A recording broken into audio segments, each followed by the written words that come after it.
ಹಾಡನ್ನ ಹಾಡನ್ನ ಹಿಟ್ ಮಾಡೋಕ್ಕೆ ನೋಡೋಣ. ಬರೀ ಒಂದು 20 ಸೆಕೆಂಡು ಏನೋ ರೀಲ್ಸಲ್ಲಿ ಹಾಕ್ತಾರೆ ಅಂದ್ಬಿಟ್ಟು ಹಿಟ್ ಮಾಡೋದು ಬೇಡ ನಾವು. ಇವಾಗ ರೀಲ್ಸಲ್ಲಿ ಓಕೆ ಹಿಟ್ ಆಗುತ್ತೆ, ಬಟ್ ನಿಮಗೆ ಅದು ಥಿಯೇಟ್ರಿಕ್ ಟಿಕೆಟ್ಸ್ ಆಗಿ ಕನ್ವರ್ಟ್ ಆಗ್ತಿದೆಯಾ?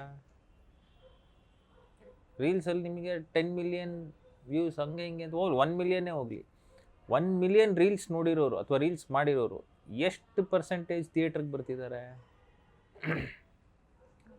ಸೊ ಆ ಲೆಕ್ಕಾಚಾರ ಏನಕ್ಕೆ ಮಾಡ್ತಿಲ್ಲ ಇವತ್ತು? ನಾನು ಕಂಪೋಸಿಂಗ್ ಕೂತ್ರೇನೆ ಎಷ್ಟೊಂದು ಜನ ಕಂಪೋಸಿಂಗ್ ಕೂತ್ಕೊಂಡಾಗ್ಲೇ ಸರ್ ಇದು ರೀಲ್ಸ್ಗೆ ಹೋಗ್ಬಿಡ್ಬೇಕು ಅಂತಾರೆ. ಹಂಗಾದ್ರೆ ಸಿನಿಮಾ ಕತೆ ಏನಾಯಿತು? ನಿರ್ದೇಶಕ ಕತೆ ಬರ್ದಿರೋದೇನಾಯಿತು? ಅವನ ವಿಷನ್ ಏನಾಯಿತು? ಇದು ಆ ನಿರ್ದೇಶಕನೇ ಹೇಳೋದು ರೀಲ್ಸ್ಗೆ ಹೋಗ್ಬಿಡ್ಬೇಕು ಅಂತ. ಸೊ ಇವಾಗ ನಂದೊಂದು ಹಾಡಿದೆ, ಯಾವುದು ಬೈರಾಗಿ ಅಂತ ಒಂದು ಸಿನಿಮಾಗೆ ಮಾಡಿ, ಅದರಲ್ಲಿ ಆ ಟೈಮಲ್ಲಿ ಅದೇನು ಅದು ಆ ಹಾಡಿಗೆ ಬೈಗುಳ ಶುರುವಾಯಿತು. ಯಾವುದೋ ಒಂದು ಫೋಕ್ ಸಾಂಗ್ ಅನನ್ಯ ಅವ್ರು ಹಾಡಿದ್ದಾರೆ, ನಾನೇ ನಾನೇ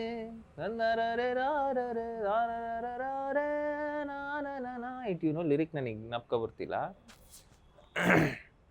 ಆ ಹಾಡು ನಿಮಗೆ ಸಿನಿಮಾ ರಿಲೀಸ್ ಆಗಿ ಹೋದ್ಮೇಲೆ ಯಾವುದೋ ಒಂದು ಪೊಲಿಟಿಕಲ್ ಇದಕ್ಕೆ ಹಾಕಿರೋದಕ್ಕೆ ಅದು ಟ್ರೆಂಡಿಗೆ ಬರುತ್ತೆ. ಸೊ ನಿಮಗೇನು ಪ್ರಯೋಜನ ಅವಾಗ ಟ್ರೆಂಡಿಗೆ ಬಂದು? ನಿಮಗೆ ಆ ಸಾಂಗ್ ಏನದು ಗ್ರಹಣ ಅಂತ ಒಂದು ಹಾಡು, ಅದು ಇವಾಗಲೂ ಗ್ರಹಣ ಬೈರಾಗಿ ಗ್ರಹಣ ಅಂತ ಹೊಡೆದು ನೀವು ಕಾಮೆಂಟಲ್ಲಿ ನೋಡಿದ್ರೆ ಅದರಲ್ಲಿ ಕೆಟ್ಟದಾಗ ನನಗೆ ಬೈದಿದ್ದಾರೆ. ನಾನು ಹಂಗೆ ಬಿಟ್ಟಿರ್ತೀನಿ ಕಾಮೆಂಟೆಲ್ಲ, ಕೆಟ್ಟದಾಗ ಬೈದಿದ್ದಾರೆ, ಬಟ್ ಟ್ರೆಂಡಿಗೆ ಬರುತ್ತೆ. ಸೊ ನಿಮಗೆ ಹೆಂಗೆ ಈ ಕಲ್ಚರ್ ಇದನ್ನು ಹೇಗೆ ಇದು ಮಾಡ್ತೀರಾ? ಸೊ ನಿಮಗೆ ಇವಾಗ ಒಂದು ಹಾಡು ನಾವು ಮಾಡಿದ್ರೆ, ಒಂದು ಸಿನಿಮಾಗೆ ಅಂತ ಒಂದು ಹಾಡು ಮಾಡಿದ್ರೆ ಥಿಯೇಟ್ರಲ್ಲಿ ಅದು ಓಡಬೇಕು. ಥಿಯೇಟ್ರಲ್ಲಿ ಹಿಟ್ಟಾದರೆ ಒಂದು ಸರ್ಕಲ್ ಕಂಪ್ಲೀಟ್ ನಿಮಗೆ. ನಾನು ಬರೀ ಸೋಷಿಯಲ್ ಮೀಡಿಯಲ್ಲಿ ಹಿಟ್ ಮಾಡ್ಕೊಳ್ಳೋದಕ್ಕೆ ಒಬ್ಬ ಪ್ರೊಡ್ಯೂಸರು ಬಂದು ಏನಕ್ಕೆ ಇನ್ವೆಸ್ಟ್ ಮಾಡಬೇಕು ಅಲ್ವಾ? ಪ್ರೊಡ್ಯೂಸರ್ ಇನ್ವೆಸ್ಟ್ ಮಾಡೋದು ನಿಮಗೆ ಥಿಯೇಟ್ರಲ್ಲಿ ಸಿನಿಮಾ ಹಿಟ್ ಆಗಬೇಕು. ಇವತ್ತೂ ಥಿಯೇಟ್ರಲ್ಲಿ ಬಂದಷ್ಟು ದುಡ್ಡು ಇನ್ನು ಯಾವ ಇದರಲ್ಲೂ ಬರೋಲ್ಲ. ಥಿಯೇಟ್ರಲ್ಲಿ ಹಿಟ್ಟಾಯಿತು ಅಂದರೆ ಇದು ಇವಾಗ ನೀವು ಮಾನ್ಸೂನ್ ರಾಗದು ನೀವು ಹೇಳಿದ್ರಿ ವೈರಲ್ ಆಗೋಯ್ತು ಸರ್ ಅಂತ. ಮಾನ್ಸೂನ್ ರಾಗಲ್ಲಿ ಬರೀ ಫಸ್ಟ್ ತತ್ತರ ಅದು ವೈರಲ್ ಆಗಲಿಲ್ಲ, ಇಡೀ ಕಂಪ್ಲೀಟ್ 3.5 ನಿಮಿಷ ಫುಲ್ ಜನ ತೊಗೊಂಡಿರೋದನ್ನು. ಇಲ್ಲಿದ್ರೆ ನಿಮಗೆ ಸ್ಕೂಲ್ ಡೇಲಿ ಇದರಲ್ಲೆಲ್ಲ ಹಾಕಲ್ಲ, ಫುಲ್ ಹಿಟ್ಟಾದ್ರೇ ಹಾಕೋದು. ನಂದು ಮ್ಯೂಸಿಕ್ ಬಿಟ್ಬಿಡಿ, ಕಾಂತಾರ ತಗೊಳ್ಳಿ, ಎಲ್ಲರೂ ಕಾಂತಾರ ಬಗ್ಗೆ ಮಾತಾಡ್ತಾರಲ್ಲ, ಕಾಂತಾರ ಏನಕ್ಕೆ ಹಿಟ್ಟಾಯಿತು? ರಿಲೀಸ್ ಹಾಕಿನ ಮುಂಚೆ ಯಾರಿಗೂ ನಂಬಿಕೆ ಇರಲಿಲ್ಲ ಅಲ್ವಾ? ವರಾಹ ರೂಪಂ ಹಾಡಿದೆ ಅಂತಲೇ ಗೊತ್ತಿಲ್ಲ ರಿಲೀಸ್ಗಿಂತ ಮುಂಚೆ ಅಲ್ವಾ? ಅದು ಕಂಪ್ಲೀಟ್ ಹಿಟ್, ಅದು ಒಂದು ಕಂಪ್ಲೀಟ್ ಸರ್ಕಲ್ ಅದು ಅಲ್ವಾ?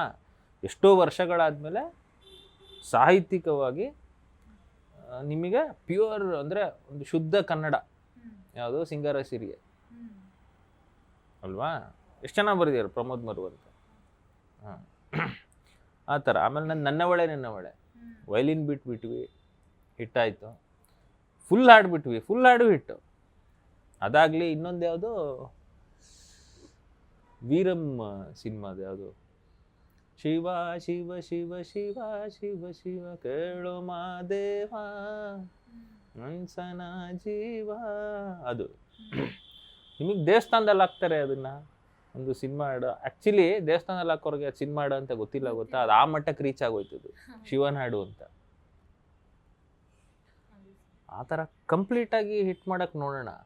ಇದು ಯಾವುದೋ 20 ಸೆಕೆಂಡು ಯಾರೋ ಡ್ಯಾನ್ಸ್ ಮಾಡ್ತಾರೆ, ಇದಲ್ಲ ಅವ್ರು ಆನೆಸ್ಟಾಗಿ ಮಾಡಿರ್ತಾರೆ, ಪಾಪ ಇಷ್ಟಪಟ್ಬಿಟ್ಟು ಮಾಡಿರ್ತಾರೆ. ಬಟ್ ನಾನು ಕೇಳ್ತಿರೋದು, ಇವಾಗ ನಾವು ಸಿನಿಮಾಗೆ ಮಾಡಿರೋದು, ಅದು ಸಿನಿಮಾಗೆ ಒಬ್ಬ ಇನ್ವೆಸ್ಟ್ ಮಾಡ್ತಾರೆ, ಒಬ್ಬ ನಿರ್ದೇಶಕ ಕತೆ ಬರೀತಾನೆ, ಅದು ಇದು ಅಂದರೆ ಅದು ಥಿಯೇಟ್ರಿಗೆ ಬರಲೇಬೇಕು ಜನ ಅನ್ನೋ ಈ ಕಾರಣಕ್ಕೆ ನಾವು ಮಾಡೋದು.